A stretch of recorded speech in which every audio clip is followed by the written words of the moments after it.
Ships are sinking. Men are dying. It is September 1939. While German panzer divisions race toward Warsaw, the German Navy, powerful, efficient, its morale high, prepares for a greater, more decisive struggle, the Battle of the Atlantic. Hitler's admirals know that command of the sea means the death of Great Britain and victory in Europe. They also know if the stronger Royal Navy bars the way on the surface, victory may be won in the depths. At the outbreak of war, they begin expanding their U-boat fleet by as much as 1,000% a month. Germany's ablest scientists and technicians concentrate on perfecting the submarine, multiplying its range and deadliness. For fascism to survive, it must kill. The time has come, and Hitler hurls his U-boats into the Atlantic to ravage and destroy. The elite of the Nazi Navy, its best commanders, its most highly trained crews, man the submarine. To them falls the crucial mission of isolating Great Britain, of severing the arteries that feed her.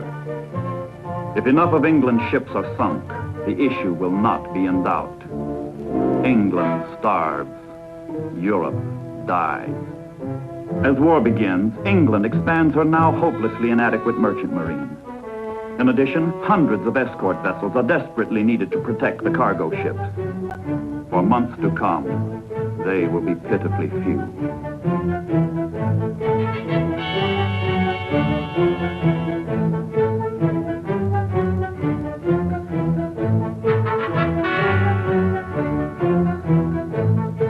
Patiently, doggedly, Englishmen build the ships which make so little showing in the statistics of naval strength, the ships without which England cannot live.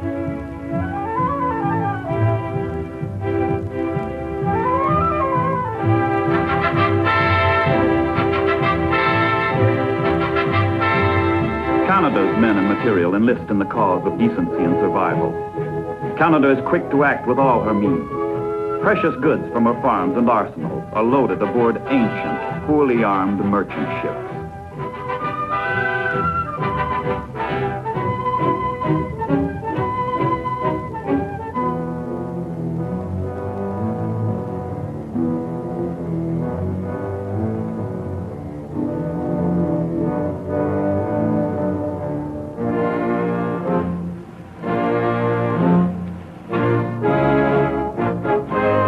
Makeshift convoy set out for the perilous crossing under the patchwork protection of converted yachts, the fishing fleet, and, if they are lucky, a ship or two of the hard-pressed Royal Canadian Navy. The sailors are sustained chiefly by the knowledge that the sea is wide and the U-boats cannot cover every mile of every route. It's a pitiful, feeble way of making war, hoping, pray to dodge the enemy.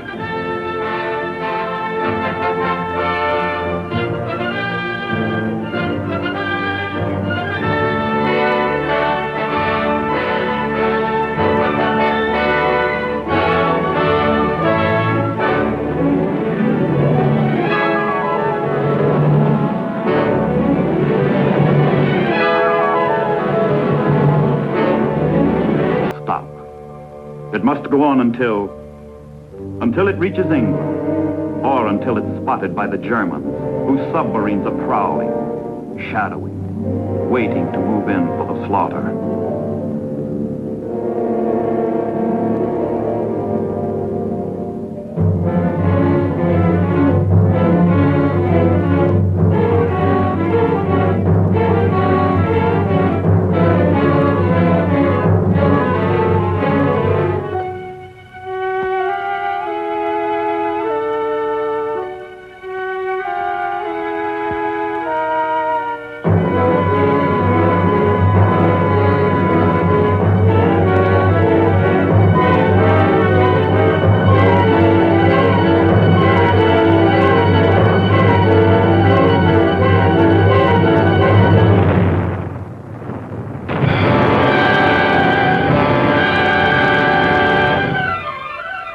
Feeble escorts fight back, but are seldom effective. How can World War I equipment cope with World War II submarines? But the sub must be fought.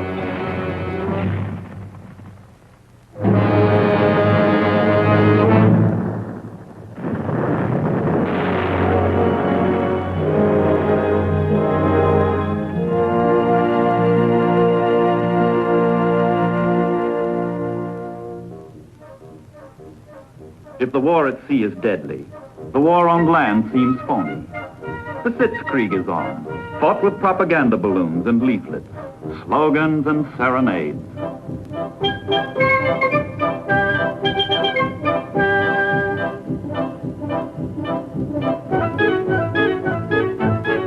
The Maginot Line seems impregnable, and the French soldiers relax.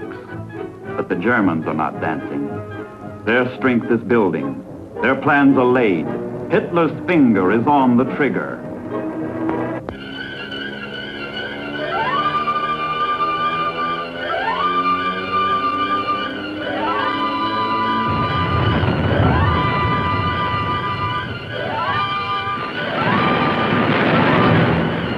Holland is crushed.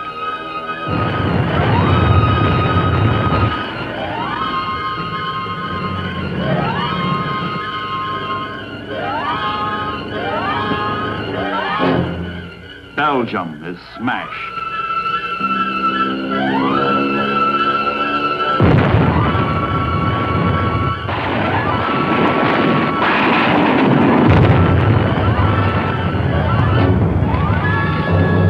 France is broken.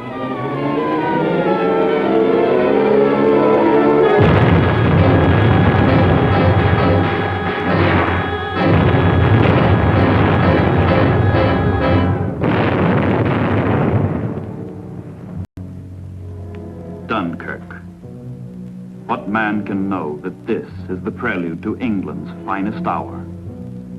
Britain's sea power rescues Britain's army, but at a cost of abandoning all its equipment and all its stores. The British stand stripped of their armor, their weapons struck from their hands.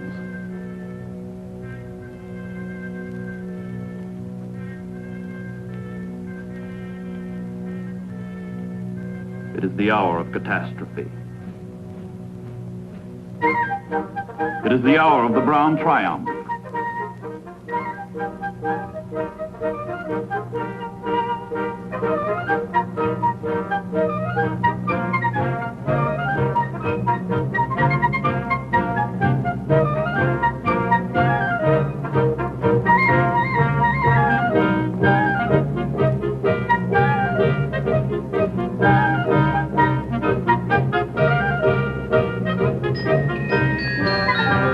The path of glory leads to the forest of Compiègne.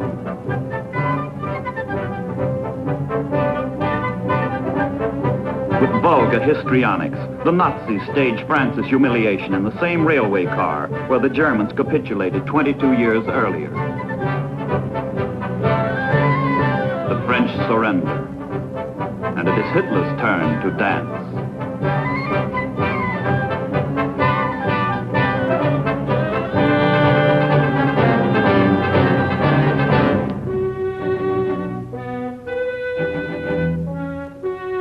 But conquest ends at the English Channel, where sea power blocks the way. Yet with the French ports in German hands, the striking power of the Nazis grows enormously. The enemy moves into powerful new positions that menace England's very shores. Now the submarine bases are a mere night's run from the ship lanes that sustain England's life. Now the U-boats are at England's throat. 6 weeks of blitzkrieg has made them 10 times as dangerous as before. 20 times as potent.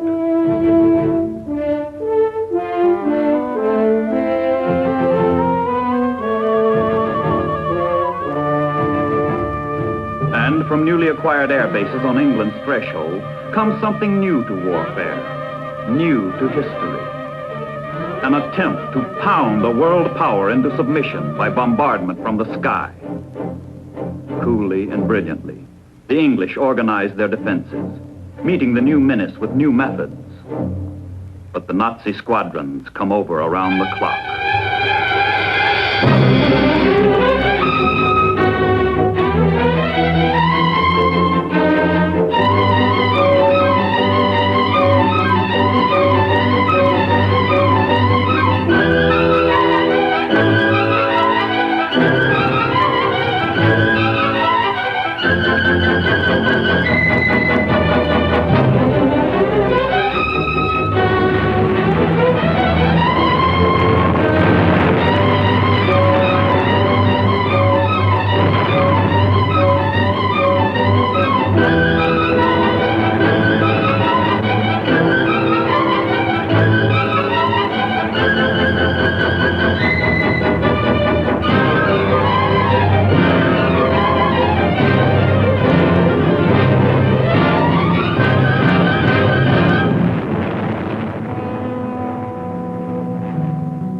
by caring not how she expends her blood, sweat, and tears. England stands firm. Hitler does not force her to her knees. A democratic people wins the Battle of Britain. But for Britain's leaders, the situation remains desperate. If freedom is to survive in the old world, the new world will have to act. In America, public opinion is slowly, surely forming. The issues are becoming clear. Congress moves boldly to safeguard American security by forthright aid to Great Britain.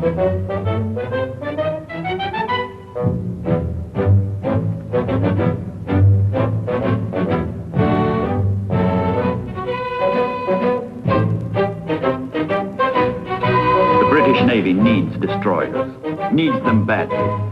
America has many left over from World War I. Stopgap strategy in the Battle of the Atlantic calls for an exchange of destroyers for British bases in the Caribbean and the Atlantic. Step by step, America begins forging her armor. American Marines move into Iceland a year later, relieving the British garrison there. The Leathernecks forestall the German threat. Whoever possesses Iceland holds a pistol pointed at England, the United States, and Canada.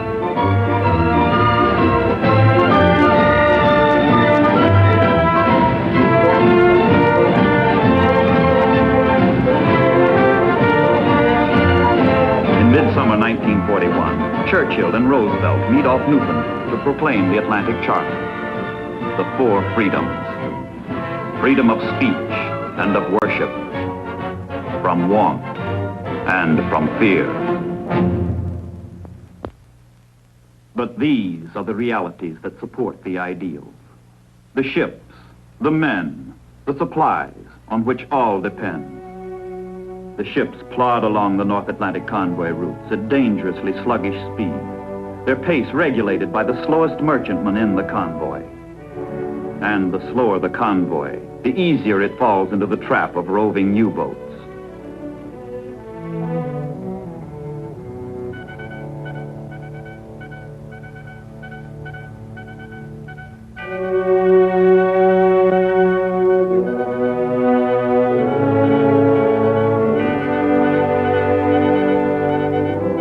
The shortest course to Europe lies across the North Atlantic. Concentrated here is the flow of Allied ships and enemy submarines. While convoys are underway, Royal Canadian Control Centers keep them instructed and informed on the basis of coordinated intelligence.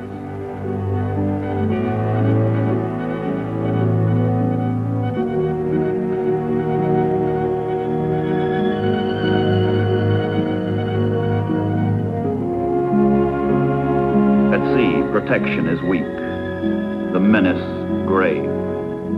Around the rim of the convoy, the escort vessels keep station, herding the merchantmen toward their destination. In September 1941, the United States Navy joins the British and Canadians in protecting the convoys half their way across the Atlantic. American sailors are in the shooting war, though their country is not.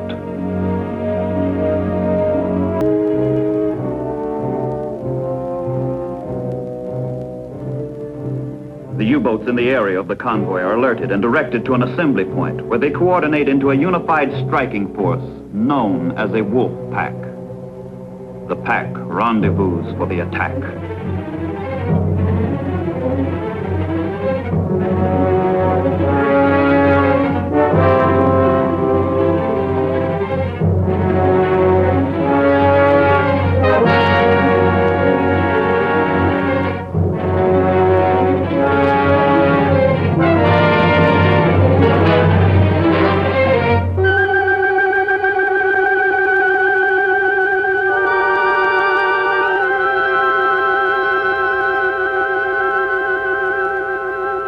The convoy is on guard. Sonar, ASDIC as the British call it, sends a sound wave into the depths, searching for a return echo from the enemy.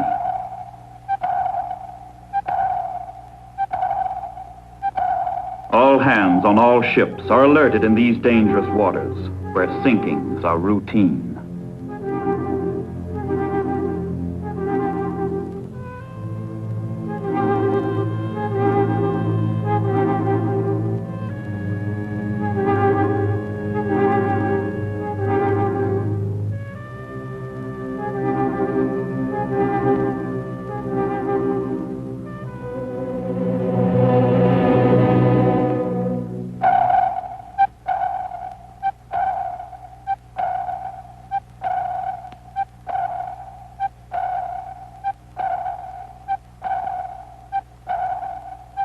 Contact. Too late.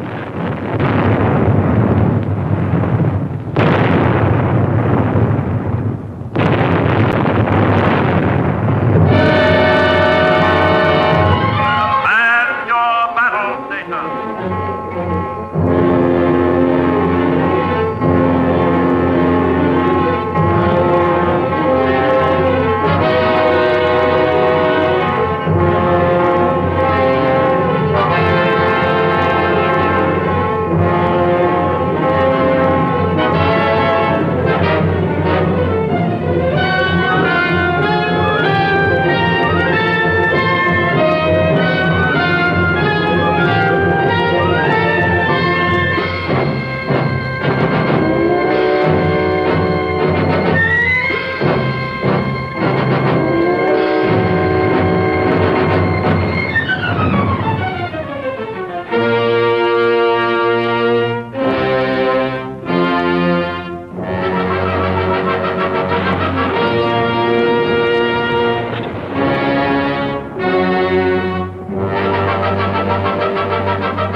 The battle is over.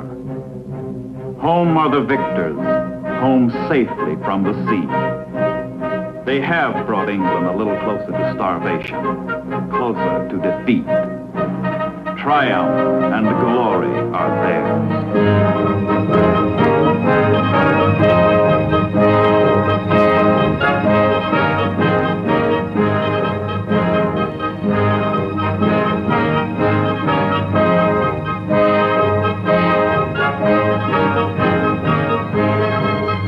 Outstanding heroes are flown to their capital, Berlin, for further celebration.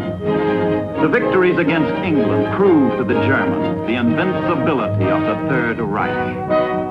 All Germany rejoices. All Germany honors its undersea sailors.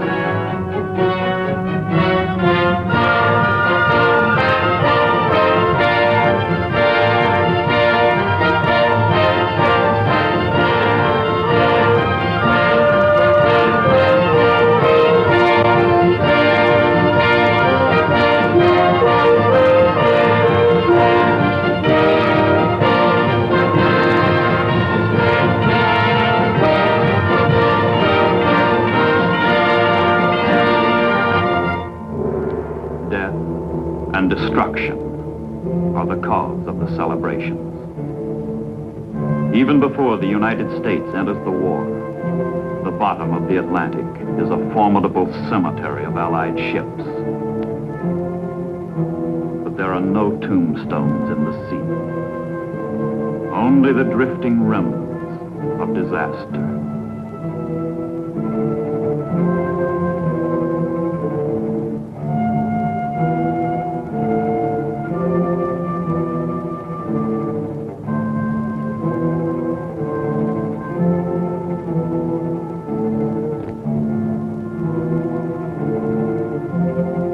And this is just the beginning.